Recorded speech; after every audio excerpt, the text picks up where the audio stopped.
What kind of neighbor calls the police over a flower garden? The sun hung low over Maplewood Lane, casting long shadows across the pristine lawns of our suburban enclave. Karen Whitmore's voice sliced through the evening calm, sharp and accusing, as she stood on her porch, phone pressed to her ear. "Yes, officer, it's an eyesore. She's ruining the neighborhood." Across the street, my wife Lila knelt in our front yard, her hands deep in the soil, planting vibrant Karen roses. Ironic, given the woman screaming about them. Lila's face was serene, unbothered, her dark hair tied back as she worked. She'd quit the HOA 2 weeks ago, tired of Karen's petty rules and endless complaints. Now, Karen was retaliating, claiming Lila's garden violated some obscure covenant. I watched from our window, heart pounding, as a police car rolled up. 2 officers stepped out, their faces unreadable. Karen gestured wildly, pointing at the roses like they were a crime scene. Lila stood, wiping dirt from her hands, and smiled at the officers.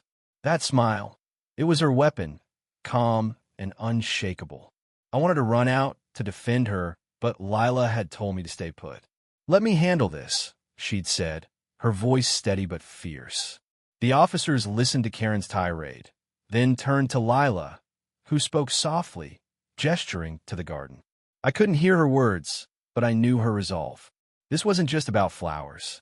It was about freedom, about standing up to a bully who thought she owned the block. The officers nodded, scribbled something, and left without a word to Karen. Her face twisted in disbelief as Lila returned to her roses, humming softly. I thought that was the end of it. I was wrong. Karen wasn't just a nosy neighbor. She was a storm waiting to break. And Lila?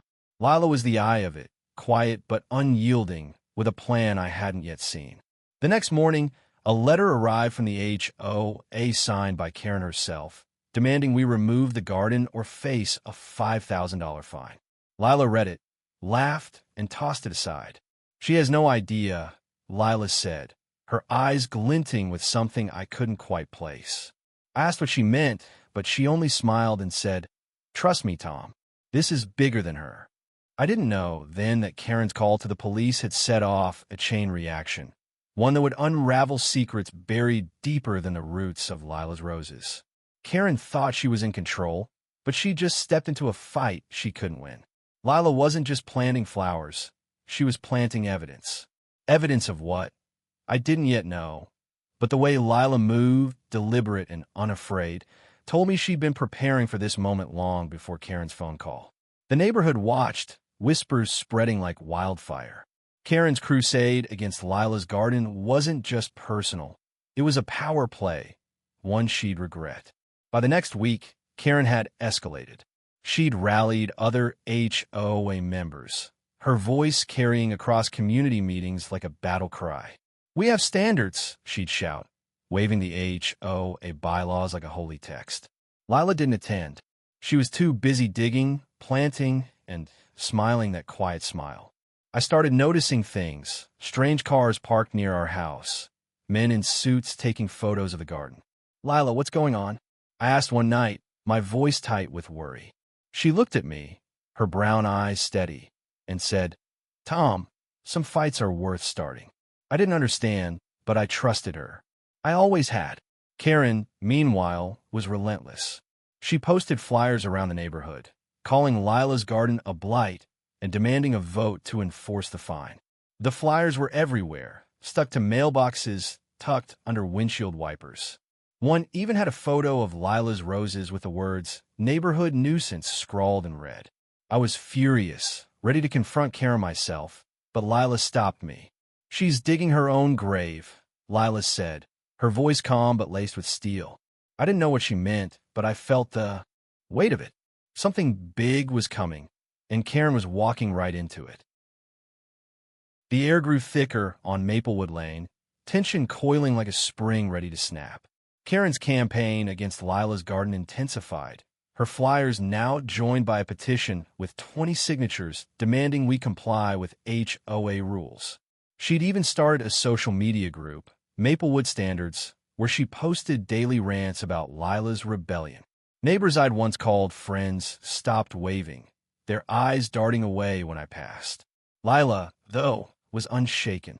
She tended her roses every evening, her hands steady in the dirt, as if Karen's noise was just a breeze she could ignore.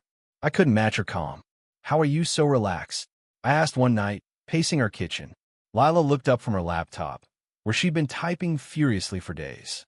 "Because I know something Karen doesn't," she said, her voice low, almost conspiratorial. I pressed her for answers, but she only winked and said, "Patience, Tom." Then came the twist I didn't see coming. One morning, as I grabbed the mail, I found an unmarked envelope slipped between bills. Inside was a grainy photo of Karen, standing in her backyard, handing a thick envelope to a man in a dark jacket. The photo was time-stamped, 3 weeks ago, just days before Lila quit the HOA. Scribbled on the back were the words, "She's not who she seems." My heart raced. I showed it to Lila, expecting shock, but she just nodded like she'd been expecting it. "Who sent this?" I demanded. She shrugged, but her eyes gleamed with purpose. "Doesn't matter. What matters is what Karen's hiding." That night, Lila finally let me in on part of her plan. She'd been researching Karen's past, digging through public records and old HOA documents. Karen wasn't just a control freak. She was skimming money from the HOA's funds, funneling it into her own accounts through fake landscaping contracts. Lila had suspected it for months, ever since she noticed discrepancies in the budget during her time as treasurer. Quitting the HOA wasn't an act of defiance. It was strategy. The garden, those Karen roses, were bait, a deliberate provocation to push Karen into overreacting. And it was working. Karen's call to the police had drawn attention, not just from neighbors, but from someone else. Someone who'd sent that photo. Someone who knew more than we did. By the end of the week, the strange cars were back, and I caught one of the suited men talking to Lila in our driveway. He handed her a folder, his face grim. "Federal investigation," I overheard him say before he drove off. My stomach dropped. Federal? What had Karen gotten herself into? Lila wouldn't tell me everything, but she admitted she'd tipped off the authorities weeks ago, using her old HOA access to compile evidence. The roses were just the spark. The real fire was burning in Karen's financial records. I wanted to believe Lila had it under control, but doubt crept in. Karen wasn't just a bully. She was connected, powerful in her small pond. Was she turned this back on us? The next day, Karen upped the ante. She filed a formal complaint with the city, claiming Lila's garden violated zoning laws. A city inspector showed up, clipboard in hand, but Lila greeted him like an old friend. They talked for an hour, and he left with a smile, no citation issued. Karen watched from her porch, her face red with fury. That evening, she banged on our door, screaming about lawsuits and destroying the neighborhood. Lila opened the door, calm as ever, and said, "Karen, you should be more worried about your own backyard." The words hit like a slap. Karen froze, her eyes narrowing, then stormed off. I asked Lila what she meant, but she just smiled and said, "Wait for it." The neighborhood was splitting. Some sided with Karen, others with Lila, drawn to her quiet defiance. I felt like I was living in a pressure cooker, waiting for the explosion. And it was coming. Karen had no idea the trap she'd walked into, but I was starting to see it.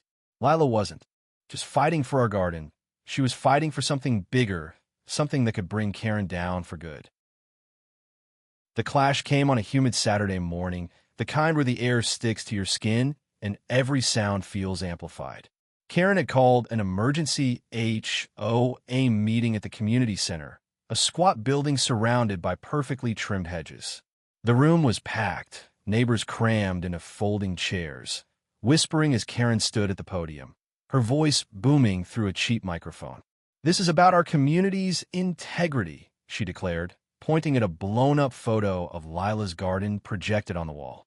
The roses looked defiant, their red petals blazing against the green. "She's breaking every rule we stand for." The crowd murmured, some nodding, others shifting uncomfortably. Lila sat in the back, her arms crossed, that same unshakable smile on her face. I sat beside her, my pulse racing. Karen was in her element, her words sharp, her eyes gleaming with righteousness. She called for a vote to fine us, to force us to rip out the garden. "Who's with me?" she shouted, raising her hand. A dozen hands went up, but not as many as she'd hoped. Then Lila stood. The room fell silent. She walked to the front, her steps deliberate, and faced Karen. "You talk about integrity," Lila said, her voice clear and steady. "But what about the $50,000 missing from the HOA funds last year?" A gasp rippled through the crowd. Karen's face went pale, her mouth opening, but no words came out. Lila didn't stop. "Or the landscaping company that doesn't exist, the one you've been paying with our dues?" She held up a folder, the one from the man in the suit. Karen lunged for it, but Lila stepped back, calm as ever. "The FBI has this, Karen. They've been watching you." The room erupted. Neighbors shouted, some at Karen, others at Lila. Karen screamed, "Lies! She's lying." But her voice cracked, her confidence crumbling.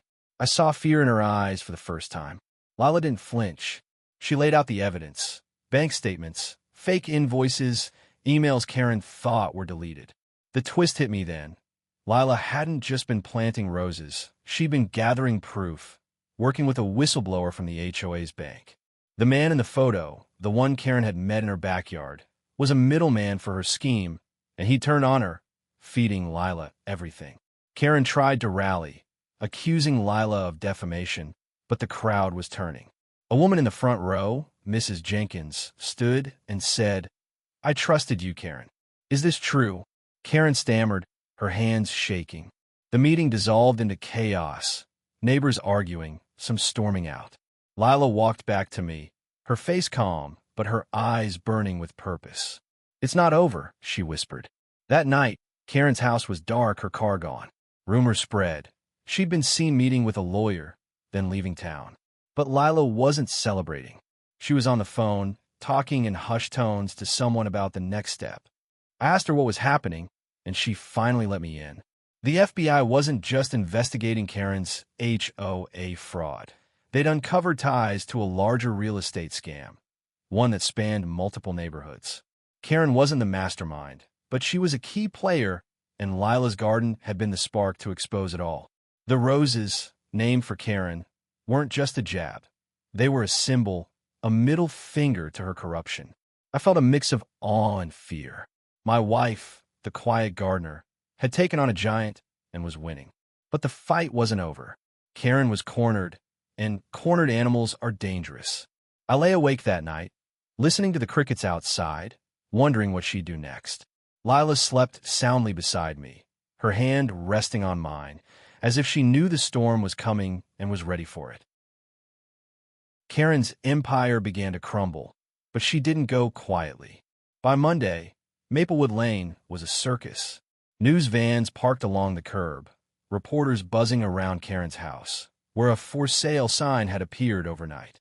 The HOA was in disarray. Its board dissolved after Lila's bombshell at the meeting.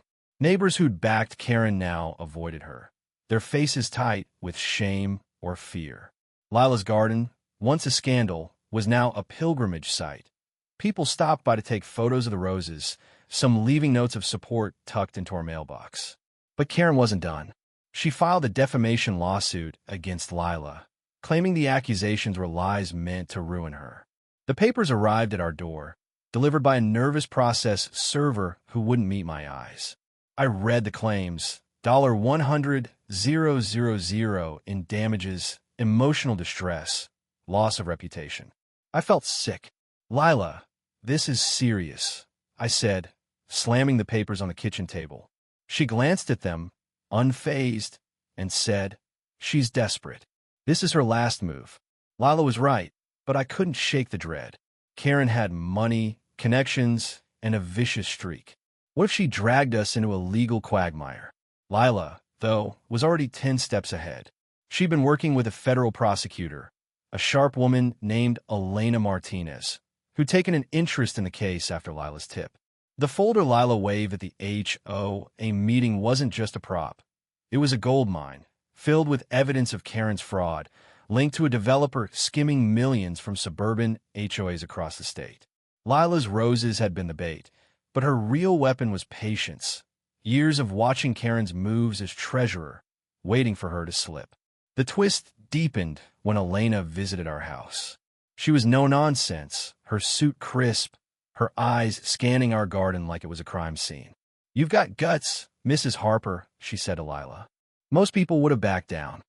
Lila shrugged, offering her coffee. "I just wanted to plant my flowers."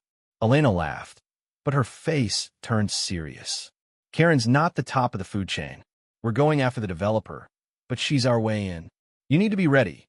She's not going down without a fight." That fight came faster than I expected. Karen's lawsuit made headlines, painting her as a victim of Lila's vindictive lies.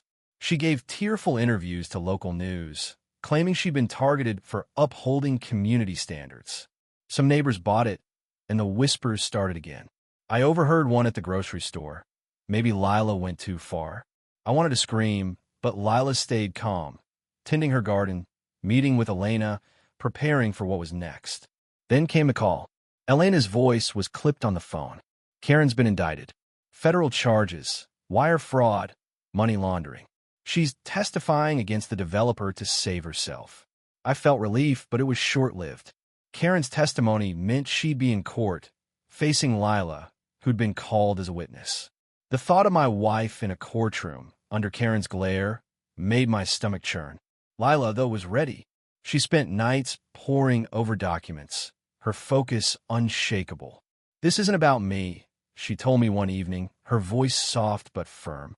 "It's about every neighborhood she's hurt, every family she's bullied." I saw it then. The fire in her, the reason she'd fought so hard. Lila wasn't just protecting our garden. She was protecting everyone Karen had stepped on. The day of the hearing loomed, and I felt the weight of it. Karen's fall was coming, but it would be messy, and Lila would be at the center of it. I looked at her, kneeling in the dirt, her hands cradling a rose, and realized she was the strongest person I'd ever known. The courtroom was a pressure cooker, the air thick with tension as Lila took the stand. The federal courthouse in downtown Raleigh was imposing, its marble floors and high ceilings amplifying every sound. The shuffle of papers, the cough of a spectator, the judge's gavel cracking like thunder. Karen sat at the defendant's table, her face a mask of defiance, but her hands trembled slightly, betraying her. Lila, in a simple blue dress, looked small but unshakable, her eyes locked on the prosecutor, Elena, who paced with the precision of a predator. I sat in the gallery, my heart pounding, as Elena began her questions. "Mrs. Harper, can you explain why you contacted the authorities about Ms. Whitmore's activities?" Lila's voice was clear, steady. "I noticed irregularities in the HOA budget when I was treasurer. Payments to a landscaping company that didn't exist. I started digging, and it led to her." She gestured to Karen, who flinched. Elena held up the folder Lila had given her, now marked as evidence. These documents show transfers of HOA funds to accounts linked to Ms. Whitmore and a developer, Mr. Raymond Holt. "Can you confirm you provided these?" Lila nodded. "Yes, I kept records of everything." The room buzzed as Elena presented bank statements, emails, and invoices, proof of Karen's scheme. Karen's lawyer objected, his voice shrill, but the judge overruled him. Karen's composure cracked. She whispered furiously to her attorney, her eyes darting to Lila. Then came Karen's turn. Her lawyer tried to paint Lila as a disgruntled ex-HOA member, out for revenge. "Isn't it true you planted that garden to provoke my client?" he asked, his tone smug. Lila smiled faintly. "I planted it because I love roses. If that provoked her, maybe she should have followed the law." The gallery murmured, a few people chuckling. The lawyer faltered, and Karen's face reddened. The twist came when Elena called a surprise witness, the man from the photo, the one Karen had met in her backyard. His name was Victor, a former associate of the developer, now turning state's evidence. He testified that Karen had been siphoning HOA funds for years, funneling them to Holt's real estate empire. The courtroom gasped as he described secret meetings, fake contracts, and Karen's threats to keep him quiet. Karen's defiance shattered. She slumped in her chair, tears streaming down her face. The judge's face was stone as Elena rested her case. Lila stepped down, her shoulders relaxed, and squeezed my hand as she sat beside me. "It's almost over," she whispered. The judge called a recess, and I saw Karen being led away, her head bowed. Outside, reporters swarmed, but Lila slipped through, unnoticed. That night, we sat in our garden, the roses glowing under the moonlight. "You did it," I said, my voice thick with pride. Lila shook her head. "We did it, Tom. For everyone." But the victory felt bittersweet. Karen's fall was complete, but the neighborhood was fractured, trust broken. Lila's fight had exposed more than fraud. It had shown how power could corrupt, how one person's greed could hurt so many. Yet, as I looked at her, surrounded by her roses, I saw hope. She'd taken a stand, and it had changed everything. The next morning, the news broke. Karen had pleaded guilty, agreeing to testify against Holt for a reduced sentence. Her house was sold, her name a cautionary tale. Maplewood Lane was quieter now. The HOA disbanded, replaced by a new community council led by Mrs. Jenkins. Lila didn't join. "I've done my part," she said, her hands back in the dirt, planting more roses. The dust settled on Maplewood Lane, but the scars remained. Lila's garden became a symbol, not just of her fight, but of what it meant to stand up. Neighbors who'd shunned us now stopped by, some apologizing, others just wanted to talk. The roses, once a scandal, were now a point of pride, their vibrant petals a reminder that beauty could grow from conflict. Lila took it all in stride, her focus on the earth, on creating something good. But I saw the toll it had taken. Late nights poring over documents, the weight of facing Karen in court. She never complained, but I knew. One evening, as we sat on our porch, a young couple from down the street stopped by. They just moved in, drawn by the story of Lila's roses. "We heard what you did," the woman said, her voice shy. "It inspired us to start a garden too." Lila smiled, offering them a cutting from her roses. "Plant it with love," she said, "and it'll grow strong." That moment stuck with me. Lila's fight wasn't just about exposing Karen. It was about showing people they could stand up, that they didn't have to bow to bullies. The neighborhood was changing. People talked more, shared more. The new community council held open meetings. No bylaws waved like weapons. Mrs. Jenkins, now leading it, invited Lila to speak at the first meeting. Lila declined, but she sent a note. "Let's build something better together." It was read aloud, and the room applauded. I felt a swell of pride, but also a question. What now? Lila had won. But what did victory look like in the quiet moments? She answered that herself. One morning, I found her in the backyard, sketching plans for a community garden. "Not just for us," she said, her eyes bright. "For everyone." She wanted a space where neighbors could plant, share, heal. The idea caught fire. People donated seeds, tools, time. Even kids got involved, painting signs for the garden. By spring, the empty lot at the end of the street was transformed. Rows of vegetables, flowers, and, of course, Karen roses. The opening day was a celebration, with music, laughter, and stories. Lila stood quietly at the edge, watching kids run through the rows, neighbors swapping tips. I put my arm around her. "You started this," I said. She shook her head. "We all did." But I knew the truth. Lila's courage, her quiet defiance, had planted the seed. Karen's fall was the end of one story, but Lila's garden was the start of another. It wasn't just about flowers. It was about community, about fighting for what's right, about proving one person could make a difference. The roses, named for a woman who tried to crush us, now stood for something bigger. Resilience, hope, the power to grow through the cracks. As the sun set, casting golden light over the garden, I realized Lila had done more than win a fight. She'd changed us all, and somewhere, in a federal courtroom, Karen was learning that too, her power stripped away, her name tied not to control, but to a garden that bloomed despite her. The community garden grew, and with it, Maplewood Lane found a new rhythm. Lila's roses were everywhere now, not just in our yard, but in neighbors' gardens, along fences, even in pots on porches. They were a quiet rebellion, a reminder of what we'd overcome. Lila didn't talk much about the trial or Karen anymore. She didn't need to. Her work was done, and the garden spoke for her. But I saw the change in her, a quiet strength, a certainty that came from knowing she'd stood up and won. One evening, as we walked through the community garden, a little girl ran up, holding a rose she'd picked. "This is for you," she said, handing it to Lila. Lila knelt, accepting it with a smile. "Thank you," she said, tucking it behind her ear. The girl's mother, a woman who'd once signed Karen's petition, approached, her face soft with gratitude. "You made this place a home," she said. Lila just nodded, but I saw her eyes glisten. That night, we sat on our porch, the air warm with summer's end. I asked her how she felt now that it was over. She thought for a moment, then said, like I did what I was meant to do. Her words hit me hard. Lila hadn't just fought for our garden. She'd fought for everyone who'd ever felt powerless, who'd been bullied into silence. Her roses weren't just flowers. They were a promise that standing up, even when it's hard, can change everything. The neighborhood wasn't perfect. There were still disagreements, still tensions. But they were different now.